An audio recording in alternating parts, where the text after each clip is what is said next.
paz do Senhor Jesus, querido professor, querida professora de jovens da nossa EBD.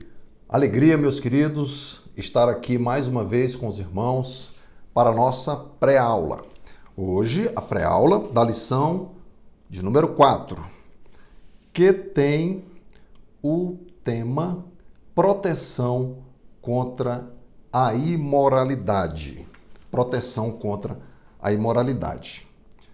O nosso texto principal se encontra em Provérbios 7, 4 e 5. Dize a sabedoria, tu és minha irmã, e a prudência chama tua parenta, para te guardarem da mulher alheia, da estranha que lisonjeia com as suas palavras. O nosso resumo nos diz o seguinte: a sabedoria divina nos protege da imoralidade sexual, concedendo-nos as virtudes do domínio próprio e da temperança. Muito bem. Os objetivos da nossa lição, queridos, hoje nos dizem o seguinte: mostrar a advertência bíblica contra a imoralidade, compreender a relevância de Provérbios 5 contra a imoralidade e saber que a moralidade sexual cristã é uma proteção contra a imoralidade. Esses são os nossos objetivos. O comentarista nos traz aqui uma tabela para nós discutirmos com os nossos jovens. Estratégia para uma vida de pureza. E ele nos traz aqui alguns elementos e nos convida então a levantar uma discussão, uma conversa com os nossos jovens. Estratégia para uma vida de pureza começa com sabedoria de Deus, o princípio de tudo, né? Reverência e temor ao reconhecer o Todo-Poderoso. Exige aplicação moral para confiar em Deus e em sua palavra, permitir que a palavra de Deus fale conosco. Exige aplicação prática para agir conforme a direção de Deus em devoções diárias. E resulta em vida eficaz para experimentar o que Deus faz quando lhe obedecemos. Então, a estratégia para uma vida de pureza começa com sabedoria de Deus, exige aplicação moral, exige aplicação prática e resulta em vida eficaz. Então, temos aqui algumas informações para discutir com os nossos jovens. Bem interessante esse quadro que nos traz aqui o comentarista. Ok, prosseguindo, vamos para o primeiro tópico de nossa revista, a advertência contra a imoralidade. E o primeiro subtópico, compreendendo o capítulo 5. Meus queridos, a sabedoria aplicada ao relacionamento entre homem e mulher. Esse é o resumo, esse é o ponto principal que o autor retira de Provérbios 5 para a nossa aula com os nossos jovens. A sabedoria aplicada ao relacionamento entre um homem e uma mulher. Os versos 3 a 6 apresentam uma mulher estranha, aquela que seduz, como um símbolo da imoralidade. Não apenas uma mulher estranha, uma mulher imoral, mas um homem estranho, um homem imoral também. Aqui é apenas um símbolo da imoralidade. Ok. Os versos 7 a 14 de Provérbios 5 expõem a consequência desastrosa de uma eventual relação com essa mulher ou homem imoral, esse símbolo da imoralidade. Os versos 15 a 23 de Provérbios 5 fazem um apelo à fidelidade no matrimônio como um antídoto contra a imoralidade sexual. Então, a primeira parte nos fala do símbolo da imoralidade, da mulher estranha. A segunda parte expõem as consequências de uma eventual relação com essa mulher estranha, com esse homem estranho, símbolos da imoralidade. E a terceira e última parte de Provérbios 5 nos convida à fidelidade no matrimônio. Muito bem. O segundo subtópico, a mulher estranha. O comentarista nos alerta para o fato de que é inevitável encontrar-se, deparar-se com essa mulher, com a imoralidade.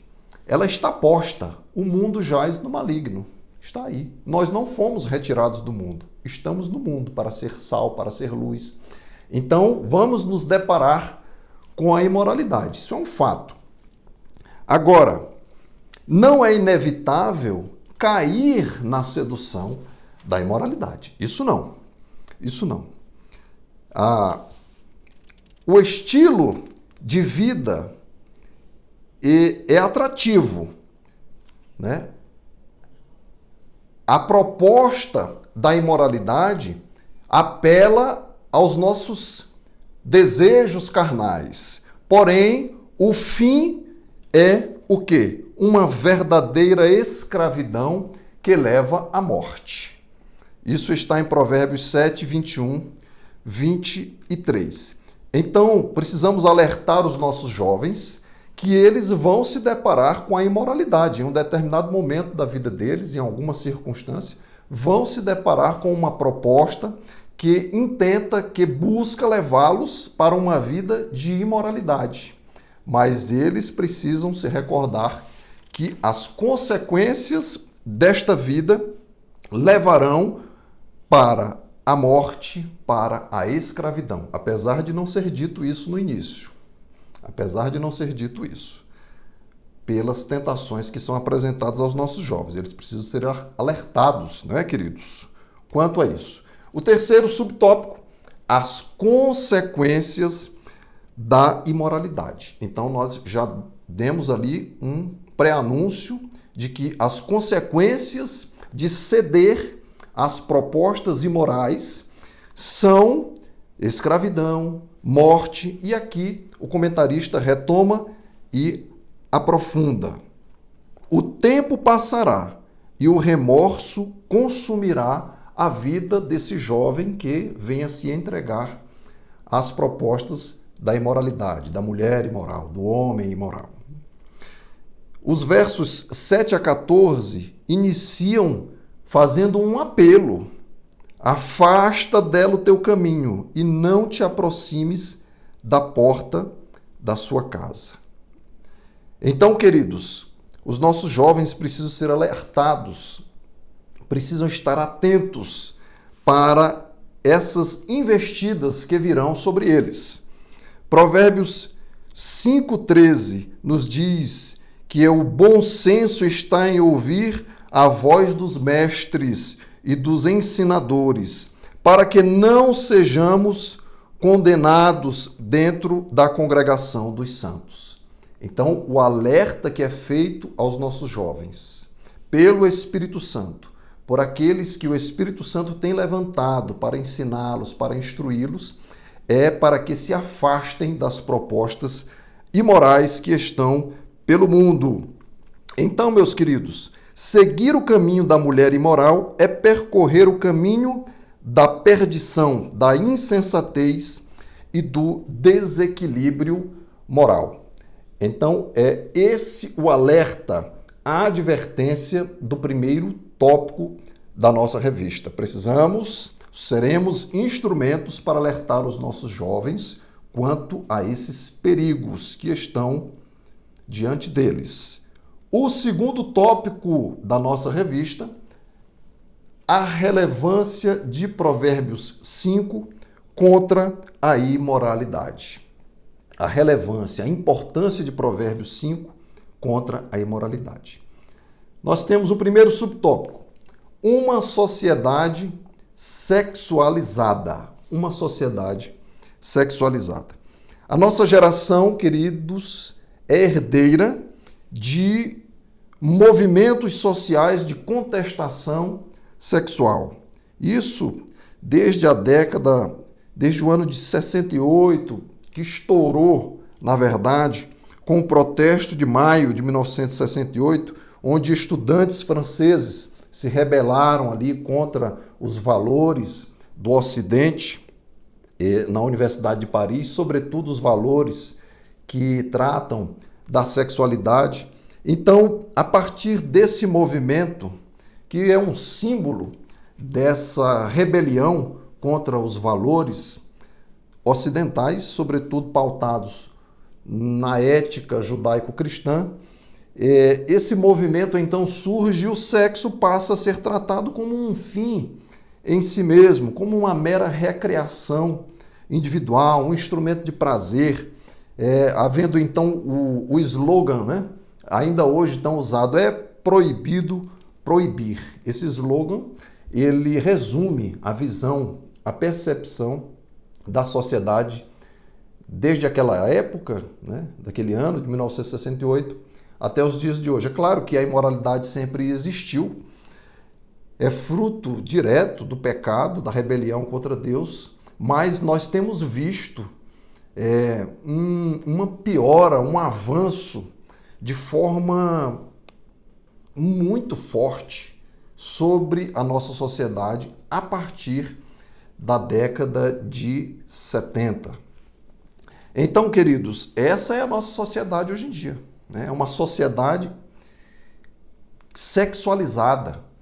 Tudo gira em torno do sexo. As propagandas, vou fazer uma propaganda de remédio, apela para uma sensualidade, para um corpo seminu. Tudo se apela à sexualidade. Se liga uma televisão num programa de apresentação de músicos, estão lá os corpos seminus se apresentando. É sempre um apelo, é uma sociedade sexualizada. As palavras, as conversas, muitas vezes têm um sentido dúbio, sempre beirando ali a questão da sexualidade, da sensualidade. Então o mundo está assim, queridos, de mal a pior, né? O segundo subtópico é uma pergunta. Não se pode dominar o desejo sexual? É uma pergunta que o nosso comentarista nos faz. Então, as ideias geradas por trás do movimento de 68 possibilitaram uma vida sexual completamente desnorteada, desregrada. E a pergunta do comentarista é: não se pode dominar o desejo sexual?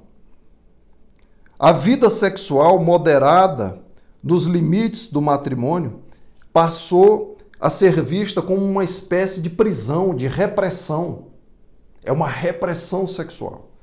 É isso que se diz. Então, as músicas, os filmes, a literatura, tudo estimula a sexualização dos corpos, de modo que leva a pessoa a pensar de fato ser impossível moderar os instintos sexuais. Qualquer moderação, qualquer regra em relação ao sexo é vista como uma repressão, como um aprisionamento, como uma diminuição do valor do ser humano, de sua liberdade.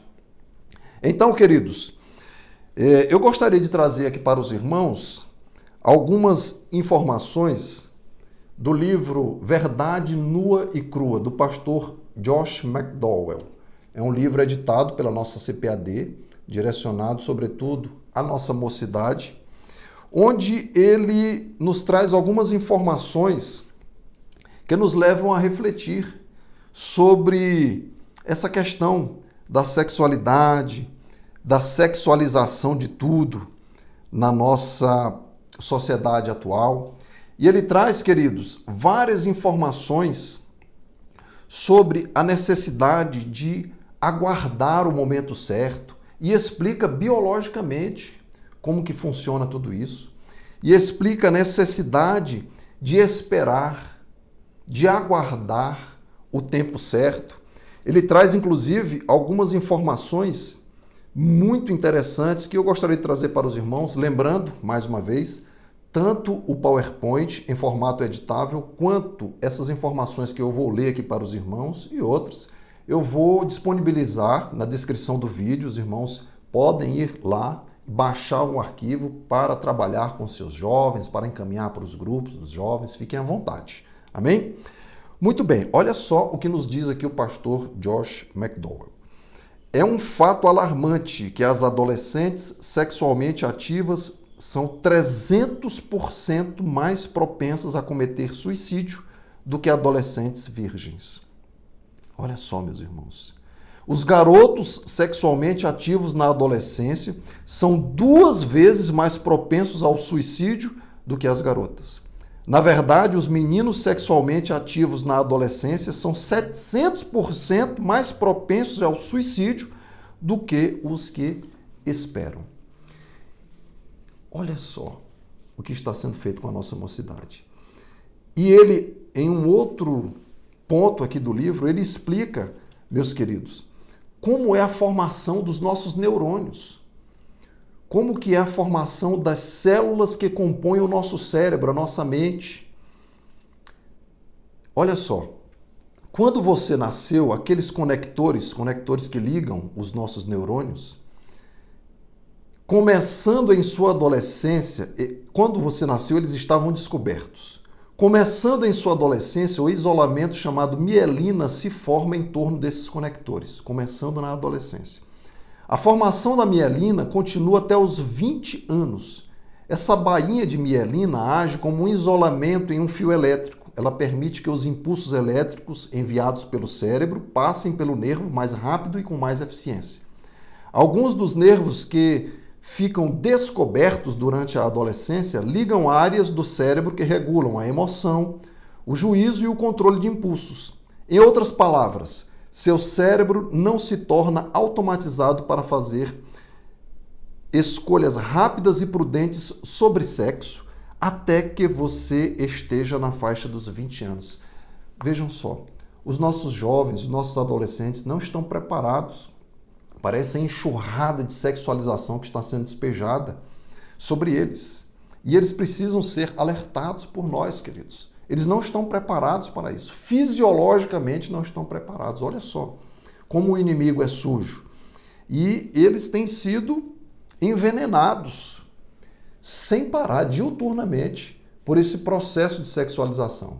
Então a nossa voz deve ser uma voz que venha trazer para eles o convite do Senhor, da palavra do Senhor, o convite à sabedoria, o convite à prudência, o convite à moderação, até por uma questão de saúde. Olha só o que já está sendo comprovado hoje em dia em relação às estatísticas de jovens em depressão, relacionadas à sexualização, antes da hora, antes do devido preparo, sem que eles estejam em condições para essa decisão. O terceiro subtópico, o enfraquecimento da ideia do casamento. Ora, esse contexto de sexualização, de liberalização absoluta, total e restrita, logicamente que vai questionar um casamento nos padrões bíblicos, um casamento entre um homem e uma mulher, um casamento monogâmico, um casamento onde haja fidelidade, onde não haja adultério. Então esse casamento, que é para sempre, ele está sendo visto como também uma forma de repressão, uma forma de tolher, de impedir a liberdade humana. E um casamento para a vida toda, como nos diz aqui o comentarista, não faz sentido para muitos jovens hoje. Os jovens estão entrando em um casamento já pensando na possibilidade de se separar. Olha só. Então vejam a importância, a atualidade de Provérbios 5 para a nossa sociedade atual, para os nossos jovens. Os nossos jovens precisam ser nutridos com a palavra de Deus, pensar, meditar sobre a palavra de Deus, para que os seus pensamentos sejam forjados, formados, baseados na palavra de Deus, para que os seus sentimentos e suas emoções também assim sejam iluminados pela palavra de Deus e, consequentemente, para que suas vontades, suas decisões, suas deliberações sejam tomadas a partir da palavra de Deus. Só assim viverão vidas felizes, vidas plenas à luz da vontade de Deus. Eu queria trazer, então, mais uma informação aqui do livro do pastor Josh McDowell a respeito do casamento, a respeito da importância de não se deixar levar pela erotização, pela sexualização que está sendo proposta. Olha só, a doutora Freda Maxey, do Medical Institute for Sexual Health, Instituto Médico para a Saúde Sexual, os irmãos me perdoem o inglês, observou um dos maiores fatores de risco para a depressão, perda de autoestima e diversas consequências emocionais tem a ver com o número de pessoas com quem você mantém relações sexuais. Olha só.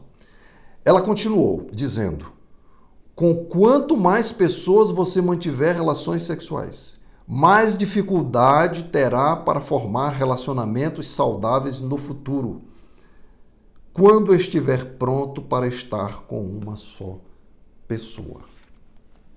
Olha só.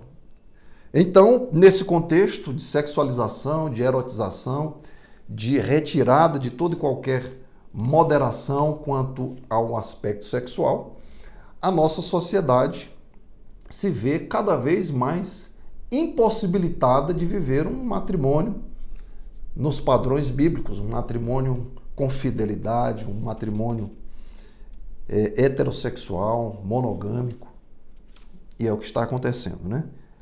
O enfraquecimento da ideia do casamento por conta de tudo isso. É um fruto esperado. O terceiro tópico da nossa revista, a moralidade sexual como proteção contra a imoralidade. O comentarista nos traz aqui, queridos, uma citação do escritor C.S. Lewis, um grande apologeta da fé cristã inglês, onde ele nos diz que o casamento deve ser com fidelidade completa ao cônjuge ou fora dele, apenas completa abstinência sexual. Ele apresenta a castidade, a espera pelo momento certo, ele apresenta como uma virtude cristã. É algo que agrada a Deus, é algo que está de acordo com a vontade de Deus. O comentarista nos traz, inclusive, aqui uma citação da palavra de Deus: fugir da prostituição. Todo pecado que o homem comete é fora do corpo, mas o que se prostitui peca contra o seu próprio corpo. Isso não agrada a Deus. 1 Coríntios 6,18. Então, meus irmãos, o autor nos chama a atenção para a necessidade da delimitação, do regramento da vida sexual, porque isso faz parte da moralidade cristã, do nosso posicionamento bíblico como cristãos. E aí ele nos traz a seguinte questão: quem passou pela experiência de regeneração com o auxílio do Espírito Santo pode desenvolver as virtudes do domínio próprio e da temperança. O Espírito Santo nos capacita, o Espírito Santo há de capacitar os nossos jovens. Agora, eles precisam tomar um posicionamento, eles precisam buscar a capacitação do Espírito Santo de Deus, a graça do Senhor. E então, sim, eles vencerão os impulsos sexuais que estão sendo despertados fora da hora, de forma desonesta por esta sociedade inteiramente sexualizada na qual estamos inseridos. Então, os nossos jovens precisam, queridos, nós precisamos alertar os nossos jovens. Muitos e muitos jovens estão sendo arrancados dos caminhos do Senhor por conta da sexualidade, fora de hora, por conta da imoralidade. Isso tem sido uma ferida na igreja do Senhor. É um assunto muito importante, muito delicado, que nós temos que dedicar muita atenção a ele, porque os nossos jovens precisam da nossa ajuda. Eu já vi muitos jovens com uma carreira, com uma vocação lindíssima, um chamado do Senhor, se perderem por conta disso. Amém? Porque baixaram a guarda quanto a esse aspecto. Paulo nos diz em 1 Coríntios 6,12: todas as coisas me são lícitas, mas nem todas as coisas convêm. Todas as coisas me são lícitas, mas eu não me deixarei dominar por nenhuma. O Espírito Santo nos capacita, queridos, para sermos fortes também nesta questão. O segundo subtópico, a pedagogia da abstinência sexual. A abstinência sexual é pedagógica. A abstinência sexual é escolher dizer não para o sexo fora da hora. É dizer não. Vou me abster da vida sexual antes do momento certo. Isso é abstinência sexual. Ela é pedagógica, pois ela nos ensina que em tudo deve haver comedimento, equilíbrio e parcimônia. A abstinência sexual também ocorre na vida dos casados. Não apenas os jovens precisam ter abstinência sexual, precisam viver a castidade como virtude cristã. Nós também, os casados, por alguma questão de doença, por um momento para uma busca espiritual diferenciada, em comum acordo, e até mesmo porque os casados no mundo também são tentados em relação à imoralidade e se precisa viver a virtude cristã da moderação, da temperança, do domínio próprio, do equilíbrio e dizer não à proposta que está sendo feita, a proposta da imoralidade. Eu gostaria de citar aqui para os irmãos um trecho de um livro citado aqui pelo livro de apoio. É um livro do teólogo de tradição católica e médico João Moana, onde ele explica, queridos, a importância do processo de amadurecimento fisiológico e psicológico que ocorre no corpo quando se espera o momento adequado para iniciar a vida sexual, tal qual a palavra de Deus nos ensina. Olha o que nos diz aqui o médico João Moana. Existe uma vantagem na castidade, que atualmente vem ganhando prestígio incessante. Estudos psicológicos aplicados aos problemas do moço martelam os perigos da iniciação precoce. O ato sexual perfeito exige amadurecimento sexual, que é o amadurecimento glandular. Exige amadurecimento corporal, amadurecimento psicológico, amadurecimento emocional, amadurecimento social. O jovem imaturo forçosamente será vítima dessa imaturidade.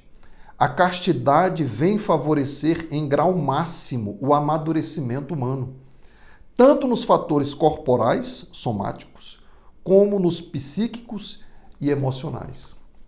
É um médico, queridos, que está falando isso para os nossos jovens. Um médico que conhece a palavra de Deus. Olha só a importância. Então, a abstinência sexual faz bem, nos ajuda a amadurecer, nos fortalece o caráter, fortalece a nossa vontade. É um exercício para nos tornar cada dia mais fortes. E não faz mal algum, não é opressão, não é repressão, como o mundo tenta nos convencer, tenta convencer os nossos jovens. Vão dizer, se você se abster de se envolver sexualmente vai fazer mal para você, isso vai te prejudicar. Mentira, mentira. A palavra de Deus diz que não é assim, ponto final. Inclusive a medicina, a psicologia, as pesquisas, as estatísticas demonstram que a abstinência sexual é pedagógica, faz bem, nos amadurece, nos prepara para relacionamentos perfeitos, amadurecidos, segundo a palavra de Deus. O terceiro e último subtópico, a beleza da vida sexual dentro do matrimônio cristão. Olha, meus queridos, aqui o comentarista nos traz a beleza do matrimônio, a beleza do casamento. Vale a pena esperar. Vamos conversar, vamos demonstrar, mostrar para os nossos jovens, à luz da palavra de Deus, tudo aquilo que Deus tem preparado, tudo aquilo que Deus sonhou com o matrimônio, com a formação da família, segundo a vontade dele, no tempo certo. É uma bênção, é uma maravilha, é puro, é lindo aos olhos do Senhor. Amém? Então, ninguém pode separar aquilo que Deus une no matrimônio. É indissolúvel, é indissolúvel. Pois ele não se resume à mera necessidade fisiológica, mas é a necessidade de, diante de Deus, estabelecer um projeto de vida e viver um projeto atemporal divino, que é o estabelecimento de uma família. É um projeto divino, queridos. Nasceu na eternidade, no coração de Deus, a formação da família, a união entre o homem e a mulher, para que, unidos assim à luz da vontade de Deus, sejam co-criadores, sejam parceiros de Deus na criação de outros seres humanos para povoar a terra. Que coisa linda, que coisa tremenda. O matrimônio é uma bênção, é algo maravilhoso que Deus preparou. No casamento, homem e mulher podem e devem desfrutar do prazer sexual em que o amor, o respeito e o compromisso de vida de ambos foram aliançados diante do Senhor. Então, a vida sexual no casamento, segundo a vontade de Deus, é uma bênção, é o momento certo e é aquilo que fará os nossos jovens verdadeiramente felizes. Fora disso, antes do casamento, a experiência sexual é fornicação, é pecado aos olhos do Senhor, vai destruir psicologicamente, emocionalmente os nossos jovens. Fora do casamento é adultério, a relação sexual também é pecado, também vai destruir os nossos corações, as nossas almas. Agora, o sexo no casamento, segundo a vontade de Deus, é algo lindo, planejado pelo Senhor. A constituição da família é algo muito cara aos olhos do Senhor. Muito bem. Assim, queridos, nós estamos concluindo e a conclusão nos diz o seguinte: temos visto os apelos da imoralidade sexual presente em nossa sociedade. Entretanto, a palavra de Deus nos afirma que não precisamos ser dominados por eles. Não precisamos ser dominados por eles. É muito melhor viver de acordo com o que a palavra de Deus nos ensina, de modo que podemos, sob o Espírito Santo, ter nossos sentimentos e vontades ordenados pela palavra de Deus. Logo, no matrimônio, podemos nos realizar por completo, de um modo que glorifique a Deus em nós. Vamos alertar os nossos jovens que vale a pena esperar, que vale a pena se comprometer com a vontade de Deus, que vale a pena buscar, seguir aquilo que Deus planejou para eles. É o que há de melhor, é o que nos fará verdadeiramente felizes. Queridos e amados professores e professoras, espero que tenha sido útil para você. Eu rogo a Deus que Ele abençoe a sua aula. Essa aula, com essa matéria, esse assunto tão importante, que Deus te conceda graça e sabedoria para ajudar os nossos jovens. Deus abençoe. Até uma próxima oportunidade, se assim o Senhor nos permitir.